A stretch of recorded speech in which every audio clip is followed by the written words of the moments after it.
Para sa mga tulad namin na mahilig din sa Japanese restaurant, panoorin nyo to.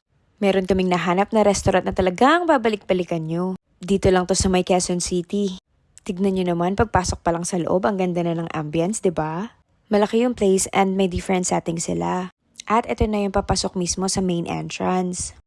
Alam nyo ba, may option din sila for teppanyaki. But since pa-closing na nung dumating kami, hindi na namin na-try yun, pero for sure babalik kami para dun. Sa loob, ganito ang itsura niya. Spacious sa loob at may mga family room sila. Ang cute no, may mga Japanese paraphernalia pa sila. At syempre, umorder na agad kami. Una naming in-order yung salad, then sashimi, tas dumating na din yung bulgogi at ang miso soup. Gutom na kami niyan. Kaya plus points para sa pagsaserve nila ng mabilis. Tapos may unlimited house tea din.